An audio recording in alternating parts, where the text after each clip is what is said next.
How much more American blood must we shed before Congress does its job? Imagine if it was your child, your husband, or your wife whose life was so cruelly shattered and totally broken. President Trump sending his strongest message yet about the need for stronger security at our southern border and the real-life consequences without it. Our next guest knows of this all too well. Her son, Spencer Golvach, was murdered in 2015 by an illegal immigrant at a red light who was previously deported 4 times and had spent 5 years in a federal prison. That angel mom, Julie Golvach, joins us right now with a strong message. Julie, good morning to you. Good morning, Steve. Thank you for having me. In that soundbite, the president was speaking directly to you.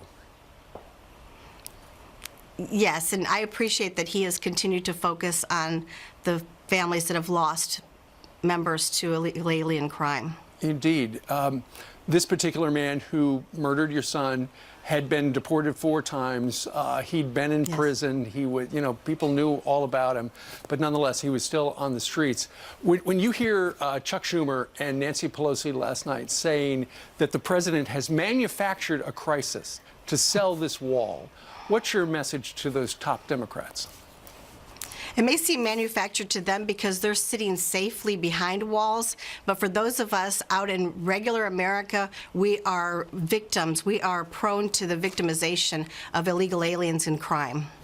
When Nancy Pelosi says a wall would be an immorality, what do you say? That's absolutely ridiculous. We have walls everywhere in this country. We have walls protecting the country. We have walls protecting homes.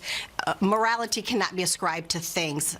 It's just absolutely ridiculous to hear that. Julie, what do you make of the fact that right now the Congress and the president are at loggerheads? The president is dug in. He wants the money to build a steel barrier. He described it last night. But the Democrats seem intent on not giving him one darn dime. It is absolutely ridiculous. And for people to understand the money we're talking about, if you bring home a paycheck every 2 weeks for $1,000, we're asking for $1 to build the wall. And if you want to do all $25 billion, we want $5. The rest of the year's paycheck would be yours, but we're asking for that amount of money if you're talking about your money and how the budget looks. This is ridiculous that it's come to this. All right. Julie, I know we're coming up on the 4th anniversary at the end of this month about your son's death. Tell us a little bit about Spencer.